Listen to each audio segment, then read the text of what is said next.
Bueno, les comentaba que la manera sobre todo en las entidades públicas, de robar dinero tiene que ver con el pago a diversos actores. Por ejemplo, al alcalde, en ese caso de ese proyecto específico, se le dio al alcalde un porcentaje, se cogieron los de tesorería otro porcentaje, a la persona encargada a la secretaría de donde salía ese rubro, que era la Secretaría de Gobierno, se le dio un porcentaje, a la secretaria del gobierno se le dio otro porcentaje porque ella estaba embarazada, necesitaba pañales para el futuro bebé, o sea, se comienza a tejer una serie de excusas para robarse el dinero. Con decirles que de 28 millones de pesos, solamente 5 se destinaron a la ejecución del proyecto. A mí me pagaron 2 millones y medio y los otros 2 millones y medio se fueron en pago al aseador, al vigilante, las meriendas que fueron de mejora. Es decir, ¿cómo legalizan ese tipo de recursos? Básicamente toman listados de asistencia, las fotos, crean informes que no tienen una auditoría y dicen que se gastaron 28 millones de pesos. Falsifican firmas, crean facturas. Ustedes saben que hay muchas maneras de falsificar las facturas. Se compra el papel específico, se rotulan, se colocan unos sellos de consecutivos, se toman firmas de personas que patrocinen este tipo de sinvergüenzuras, en fin, o se roban talonarios, o incrementan los valores, o con los proveedores se llega a unos acuerdos para que los precios aparezcan más superiores y realmente lo que se les da a ellos es algo inferior digamos, a cambio de una coima que se les paga. Entonces, esa práctica es generalizada, pero no solamente en los recursos, con los recursos públicos, o en las alcaldías, por ejemplo.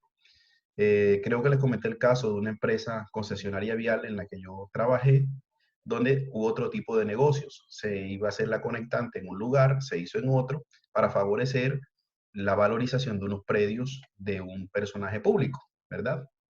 En un municipio, en Tangamandapio. Entonces, se llegó a un acuerdo con el alcalde para construir una vía con recursos del contrato en un sector específico que más que beneficiar a la comunidad, lo que hizo fue favorecer a un particular, en este caso una persona política, de allí o politiquero de ese municipio. Entonces hay muchas maneras, muchos casos en los que se evidencia que la práctica del soborno, la práctica del fraude, la práctica del robo está generalizada.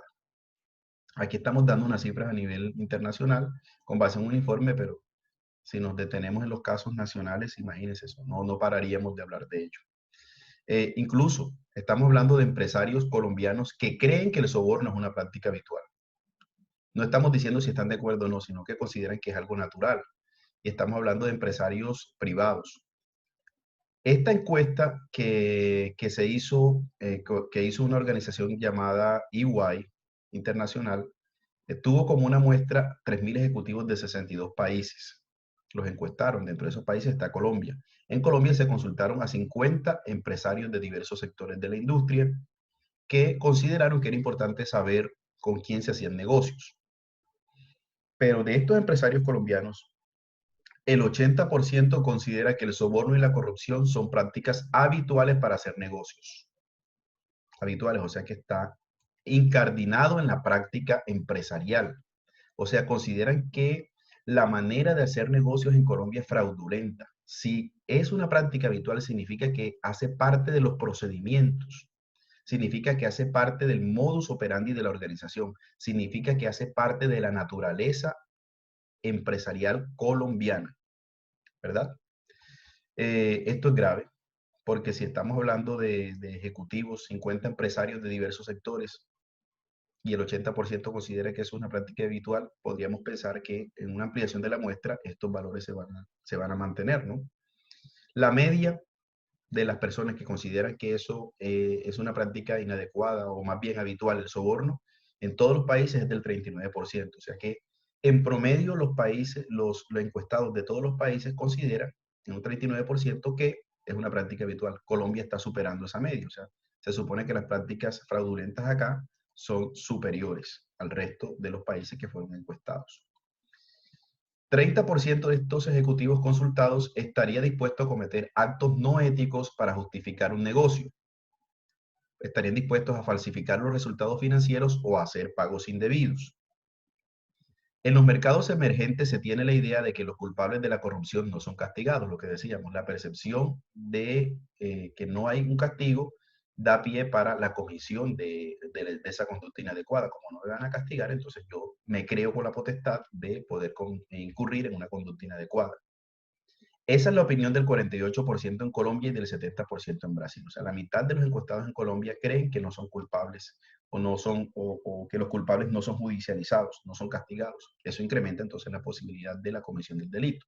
Pese a que la regulación colombiana ha sido cada vez más estricta en términos de corrupción y de transparencia, la práctica de la corrupción sigue en las empresas y no son castigados, quedan impunes. O los castigos son laxos, son poco severos.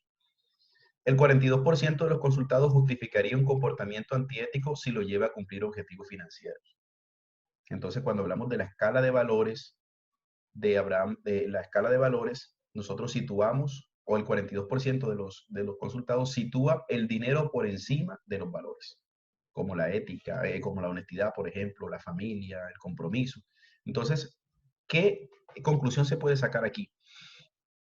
Que el discurso ético se ha quedado en eso, precisamente en un discurso, en palabras bonitas, pero en la práctica la cuestión es distinta. Las prácticas fraudulentas de soborno, de robo, de fraude, están desmintiendo la importancia de la ética empresarial, por lo menos de acuerdo con estas estadísticas. Cuando el 50%, con el 42% justificaría una práctica inadecuada si lo lleva a cumplir objetivos financieros, la cosa cambia, ¿no? Ahora, hay que mirar unos aspectos. Para muchos de ustedes o para muchas personas que tienen que colocar créditos, por ejemplo, que tienen que cumplir metas financieras, que están estresados por eso, no estoy diciendo que lo estén haciendo, y espero que no sea así, o que sea así, que no lo estén haciendo, a veces se logran justificar algunas prácticas o algunas, ¿verdad? Como unos comportamientos allí para poder cumplir con esas metas. Un caso es que yo fui a un banco en Barranquilla a solicitar una tarjeta de crédito y a mí el asesor me rogó prácticamente que le adquiriera otro producto. Me dijo, así sea por 3 meses para que me ayudes a cumplir con la meta de este trimestre. Y no era amigo mío, era la primera vez que lo veía. La relación era de un cliente con una persona que lo estaba asesorando y yo por compasión adquirí la tarjeta de crédito y creo que fue un seguro por 3 meses para que ese pobre tipo estuviera tranquilo. Entonces no está bien. Miren hasta dónde nos ha llevado, y eso que es una práctica pequeña, hasta dónde nos ha llevado el cumplimiento de unas metas que son a veces inalcanzables, ¿verdad? Cada uno pensará en las metas que tiene que cumplir. Creo que algunos comentaron eso en la clase presencial. Y por último, el 16% de quienes están en equipos de rango inferior al máximo responsable de las finanzas en la compañía también justifican un pago para conseguir o mantener un determinado negocio. Este 16% uno dice, bueno, es bajo, pero resulta que no son personas que tengan poder de decisión, sino que tienen un jefe. Entonces habría que preguntarles a esos jefes si también justifican un pago para mantener o conseguir un negocio. Y miren que aquí el 30% nos está diciendo que sí, y el 80%, por lo menos de los colombianos, está diciendo que efectivamente se hace en la vida cotidiana. Por otra parte, el 36% de los directores financieros consideran prácticas contrarias a la transparencia. Cuando dicen consideran es que han pensado que se pueden realizar prácticas contrarias a la transparencia. El 3% de ellos se inclinaría por falsificar los resultados financieros. Otro 9% estaría dispuesto a modificar la fecha de un contrato firmado y otro 13% estaría a favor de hacer pagos en efectivo para ganar o retener un negocio. Yo sonrío porque esta modificación de la fecha, yo creo que ese 9% está como poquito, ¿no? Yo he trabajado en varias organizaciones, una de ellas fue una ONG y nosotros cambiamos fechas. Por ejemplo, nos tocaba, no lo estoy diciendo porque me esté jactando, yo aclaré en la clase inicial que reconocía o dije que reconocía que incurrí en ese momento por todo el contexto que había en una práctica fraudulenta, pero que logré pagar todo lo que digamos, me había robado, vamos a decirlo en esos términos, ¿verdad? Por esas prácticas fraudulentas. Y independientemente del monto que era pequeño, es una práctica fraudulenta. Entonces, ¿qué hacíamos nosotros? Que obligados por nuestro jefe, porque eso era así. Eso estaba en la estructura de la organización. Uno tenía que realizar unas actividades en diversos pueblos, entonces solicitaba anticipo para realizar la actividad número 1 y la actividad número 2. y le daban plata para la actividad número 3 y la actividad número 4, por ejemplo. Con una misma plata, digamos, con la misma plata de la 1 y de la 2, realizamos la actividad 3 y la actividad 4. Entonces eso implicaba que era menos tiempo, que era menor calidad, que los impactos eran menores y que esa plata de la actividad 3 y 4 que se hizo con la 1 y la 2 iban a parar a los bolsillos del director ejecutivo de esa organización. Y se modificaban las fechas, entonces uno llevaba listados de asistencia, la gente firmaba, pero encima no se decía en qué fecha se desarrollaba la actividad y qué actividad se desarrollaba. ¿Por qué? Porque debíamos dejarlo en blanco y colocar las fechas en que se iban a desarrollar según el cronograma las actividades 3 y 4, que realmente se realizaron con anticipación. Eso nos permitía a nosotros de manera fraudulenta evidenciar que sí se habían hecho las actividades en los plazos que estaban establecidos y con los recursos que estaban establecidos. Y no se hicieron las actividades completas, no se hicieron en el plazo establecido, ni se gastaron los recursos que estaban destinados. Por eso hice énfasis aquí, ¿verdad? Porque cambiar la fecha de un contrato o de una actividad en una planilla, por ejemplo, es relativamente fácil, pero no significa que debamos hacerlo. Y por último, se señala que hacer regalos para tener un logro empresarial también está en la lista de las prácticas. Bueno, un alumno me criticó en un curso porque yo fui al Ministerio de Cultura a hacer una gestión hace varios años. Me dijo el director de comunicaciones del ministerio pues que no se podía hacer, digamos, adjudicar unos contratos o eh, no a dedo, sino como que debíamos participar en pocas palabras en una convocatoria que se iba a abrir. Bueno, ya yo me venía, se me olvidó que llevaba en el bolso unas galletas, unas chepacorinas, y se las entregué como un gesto de cortesía, porque siempre acostumbraba a llevar este tipo de regalos a las personas. Yo trabajaba en otra ONG y lo hacía por deferencia, pero no sé, eso cambió la actitud del tipo y lo que hizo fue recibirme las galletas, probarlas, le gustó, enseguida me pidió que me quedara, se sentó en un computador, me preguntó qué emisoras estaban funcionando en la región donde operaba la ONG y me dijo, bueno, que esté muy bien, chao. Y a los 2 días me llamaron de varias emisoras de esa región a decirme que el ministerio les había adjudicado unos contratos para producir unos programas radiales. Entonces el estudiante de ese curso me criticaba porque decía que yo entregué las galletas para ganarme la confianza del tipo y cambiar su comportamiento favorable a la organización. Pues miren, yo no creo que un par de galletas que cuestan 5.000 pesos vaya a generar un cambio de ese tipo. Dos, el beneficio no era para mí, porque yo no recibí dinero, era un beneficio para las emisoras. Y tres, yo no lo hice con esa intención, sino que uno, lo aprendí de mi papá, ser como muy generoso, muy hospitalario, pero miren que él lo interpretó de otra manera. Entonces, es posible que uno a veces se tenga que abstener de hacer un regalo, por pequeño que sea, para evitar una mala interpretación por parte de las personas. Yo entiendo mi intención y entiendo que la intención del director de comunicaciones del ministerio también fue buena, favorecer a unas emisoras comunitarias. Lo raro es que no me haya dicho que existía la posibilidad de adjudicar estos programas a las emisoras comunitarias, sino que enseguida me dijo, no, tienes que participar por convocatorias. No sé, fue que se le olvidó o las galletas surtieron un efecto, yo le llamo el efecto Chepacorina a ese caso, pero en todo caso no fue para beneficio mío o particular, sino de unas emisoras. Pero imagínense, si eso pasa con algo tan pequeño, imagínense cuando se dan dinero, grandes cantidades de dinero o regalos o prerrogativas, eso tiene un efecto ya demoledor, ¿no? Ya no se basan las confianzas, las relaciones de negocios en la confianza de las personas, sino que se basa básicamente en el se ve y el cómo voy yo, ¿verdad? Ya no hay confianza como fundamento de las relaciones sociales y de las relaciones empresariales, sino que está mediado por un interés particular, sea dinero o cualquier otro tipo de prerrogativas. Bueno, ¿qué sucede frente a este panorama? Pues hay una sugerencia y es establecer canales y políticas que fomenten la denuncia de conductas fraudulentas en la organización. Además de denunciar, pues obviamente identificar. Hay una estrategia, digámoslo así, que es la due diligence.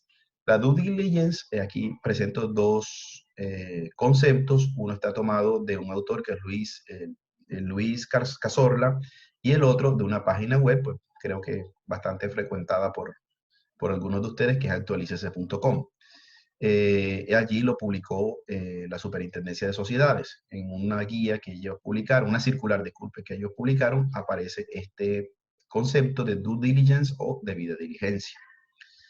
¿Qué es la debida diligencia? Es un proceso de auditoría legal que busca revisar o examinar la situación jurídica del público objetivo, del target, del mercado objetivo o del cliente con el cual nosotros iríamos a entablar una relación comercial o contractual.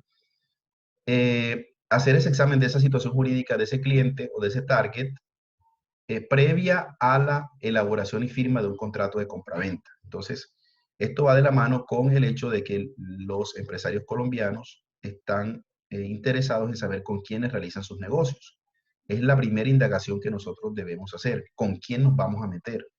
¿Cuál es la reputación? ¿En qué está basada esa reputación de esa empresa o de esa persona? Y son unos procedimientos entonces que van orientados exclusivamente a analizar la situación jurídica y la reputación de ese futuro cliente o de ese futuro socio. La circular de la Superintendencia de Sociedades dice que la debida diligencia alude a la revisión periódica, entonces ya no solamente previa, sino periódica, que ha de hacerse sobre los aspectos legales. Miren que amplía el concepto porque acá era legal, situación jurídica, legales, contables y financieros relacionados con un negocio o transacción internacional. ¿Por qué? Porque la circular está orientada a prevenir el fraude transnacional, por eso le da esta categoría de internacional. Relacionados con un negocio o transacción internacional cuyo propósito es identificar y evaluar los riesgos de soborno transnacional que pueden afectar a una persona jurídica, sus sociedades subordinadas y contratistas. Entonces, aquí nos estamos refiriendo específicamente a personas jurídicas y a una posibilidad de soborno transnacional. Eso lo identifica la Superintendencia de Sociedades. Esa debida diligencia que se debe hacer previo al contrato o a la relación comercial o de asociatividad. Por otra parte, hay otro mecanismo, que es el Corporate Compliance. Este Corporate Compliance o cumplimiento corporativo es un conjunto de procedimientos y buenas prácticas que adoptan las organizaciones para identificar y clasificar los riesgos operativos y legales a los que se enfrentan y establecer mecanismos internos de prevención, gestión, control y reacción frente a los mismos. Entonces, la diferencia con la debida diligencia consiste básicamente en que la debida diligencia es una actividad previa a la suscripción del contrato de asociatividad o de compraventa, y el cumplimiento corporativo o corporate compliance es un conjunto de procedimientos que se adoptan para medir riesgos, no solamente de carácter internacional, sino cualquier tipo de riesgo que se presente para la empresa. Pero además de identificar esos riesgos, lo que hace es establecer unos mecanismos para prevenir que esos riesgos afecten a la organización. Y en los dos casos se nombran a personas dentro de la organización para vigilar, digamos, esos riesgos en los cuales la empresa, la organización podría incurrir. O sea, el cargo de oficial de cumplimiento hace parte de la estructura organizacional o de la arquitectura organizacional de algunas empresas. O sea, uno puede estudiar o capacitarse para ser oficial de cumplimiento, cuya función sería entonces identificar y clasificar estos riesgos operativos y legales para la empresa, con base en que en una indagación inicial llamada due diligence, ¿cierto? Esto es inicialmente lo que se hace, y esto es ya una cantidad de procedimientos que se realizan con base en la información obtenida del due diligence.